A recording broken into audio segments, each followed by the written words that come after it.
We're out on the farm today. Conditions are far less than perfect for some testing, but stuff it, we'll do it anyway. I'm going to be taking some shots out to round about 200 yards.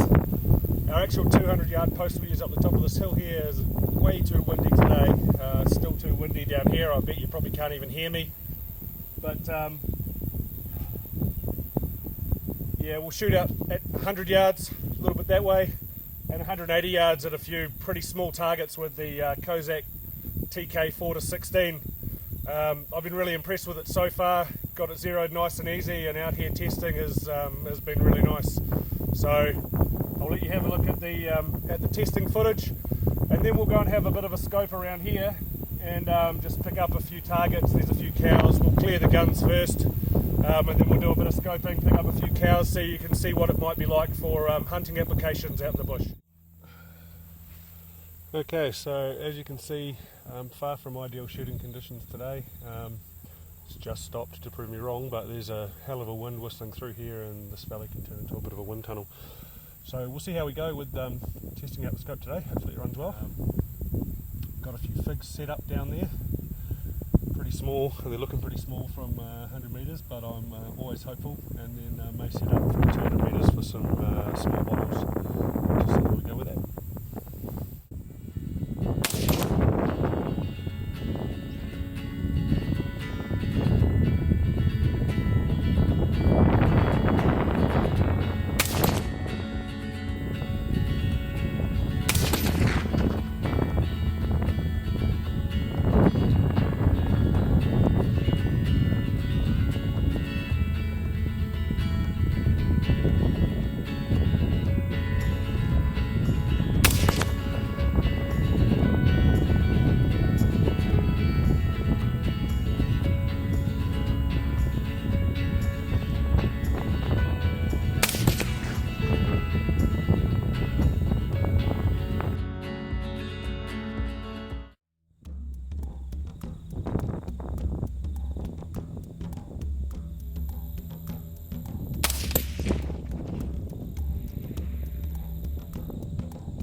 Okay, this is the Kozac TK 4-16 by 44 tactical scope. Quite a flash little box and well packed. Right, so included in the box we've got obviously the scope, nice see-through scope covers, cleaning cloth, the adjustable Allen wrench, and the manual included in the kit. All of the stuff that you expect with a good scope. Having a look at her, she's feels quite sturdy and looks to be well constructed. Okay, so looking at this scope from the business end, this is where it's been designed to be used from. A lot of scopes have in the past had adjustable objectives down here at the far end of the scope, and you adjust them by rotating a movable piece on the end of the scope, the objective, and that'll determine where your parallax is set. On this scope, it's set here on the side focus. So while you're down here at the business end in the aim, you're not having to lift your head up, shift your body, reach forward and twist that. It's a matter of just lifting your head up, looking forward to where it's set here, and just rotating this knob to set yourself to closer or further distances in terms of the parallax. All of the writing here on the scopes has been designed to be viewed from back here. It's telling you which way to adjust, so you don't have to lift your head up and look at the top of the turret to see which way to turn. Nice big tactical grippy turrets and very firm positive clicks for adjustment. Nothing sloppy about that. You can hear it as you're using it, so you know exactly how many clicks you're going, and yeah, they're very firm and positive.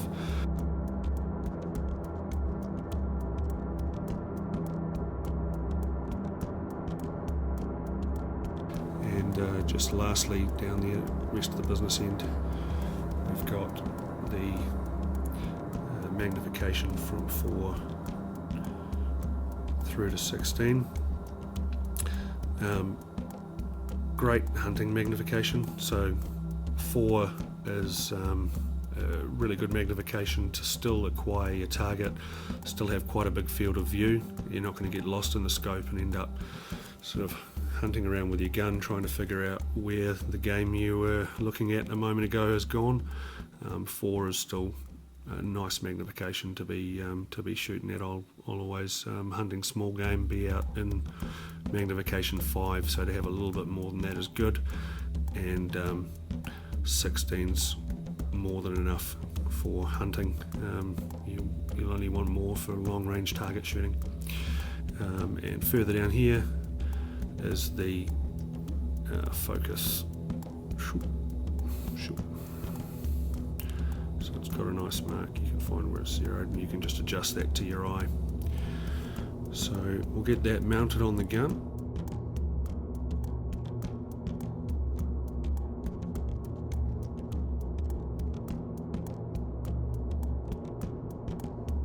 So this is a result of a box test on the TK 4-16. So we've started out and it's kind of confirmed the accuracy of the adjustments in 2 ways. First, I had been zeroed out to 100, entered into Strelock where my 25 yard zero should be, and it's told me 17 clicks. I've dropped down 17 clicks, and yeah, the first shot, the first corner of the box has been here. So yeah, pretty much on the ball at 25 yards. So then I've adjusted for 3-inch movements, which is 48 clicks, 12 MOA, and you can see the top one here. It looks like the box is slightly skewed, but that's because this target was sitting on a slant. So as I had the crosshairs aligned, when this first bullet hole has appeared from going 20 adjustments up, it's been directly on the vertical crosshairs. So yeah, I was really impressed with how it's come through this. So if you measure out from the first shot to the second, exactly 3 inches. Then we went 3 inches left, and you can see, bang, from the center of the shot to the center of the other shot, 3 inches. I've taken 2 at the next one because I felt like I pulled that shot a bit. I'm not using a gun vise. But yeah, it's 3 there, and then across from the center of the 2, and we've come back to these shots, which were the final 0. I've looked at them and said, geez, they're not right on top of the other one. I'm a little bit picky like that. So then I've just popped down, and just to confirm the 0, I've shot at this small 0 here on the target. And you can see that it's still retained that 0 after going through the box. So yeah, the adjustments appear accurate. They're really nice and crisp and clear, and the scope was good to use through that. So yeah, I'm really happy with how it came through that test. Thanks for watching, guys. We're through to the conclusion of the review. got to say, I am quietly impressed with the scope. I was kind of expecting something a bit cheaper due to the price range, with the Chinese feel to it, with all the inherent problems that you'll hear about on the shooting forums, with wandering zeros, sloppy clicks, foggy, hazy lenses out at maximum range. I've shot some of those scopes. I own some of those scopes. This little bad boy, the FSI Sniper, I'll be doing a review on that. Usable scope, but it has some of those issues, and it's definitely in that class. The Kozac is not in that class, so I've pulled that out and I've compared it with my favourite scope, and one that I've absolutely loved shooting and that has changed my shooting, the Burris 4.5 to 14, and that's bulletproof and a quality scope, and retails for about $900. Love it. I've been comparing this Kozac to that scope whole thing, and to my surprise I haven't really found anything to pick it apart on that front. So it's held up in terms of the clicks. They're just as crisp and tactile, if not a little bit more. The turrets are more usable for the kind of shooting that I enjoy doing on this gun, which is long range varmint hunting. So anywhere out to 300 yards, and I'm in a bit of a quandary because I'm probably going to end up keeping this scope on my gun in place of the Burris, simply because the turrets are so usable and accessible for altering your range, and that's really handy when you're shooting at extremely small targets at varying ranges, anywhere out to 300 yards. Whereas the turrets on the Burris are a little bit harder to get to. They're under caps. They're not made for quick change. They're made for changing zeros, over a long time. So that will go and sit on the new Hauer rifle that I have, and you'll see a review on that shortly. You'll also see a review on the Burris scope, and don't get me wrong, I still love this scope. There'll also be a review on the Kozac 6 to 24 by 44, and this is the more long-range model of the 4 to 16, designed for long-range shooting. So we'll get that out on the Hauer, see how it handles the recoil. I imagine that it'll probably come through pretty well, but it should have the same features and the same quality as the TK 4 to 16, which has been a very usable and enjoyable scope to shoot. So in summary, retail $220 with free shipping included. Is that value? Heck yes. Is this scope worth $225? Yes, and then some. Does it compete with this $900 scope?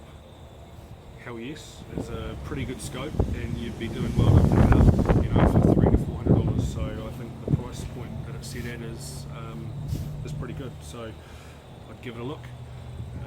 You will be probably pleasantly surprised, like I was. So if the video's been useful to you, hit like, hit subscribe. It's a small little action, won't cost you anything. You can turn off the notifications if you don't want to hear about every video that I'm putting out, but it'll certainly help me grow the channel. That'll help me grow more manufacturers who want to send their products through, and I can look at a wider range of gear for you guys, and save you some money that you can spend on ammunition out the range, which is really what we all want to be spending our money on. So thanks for tuning in. Good shooting, everyone. Tight groups.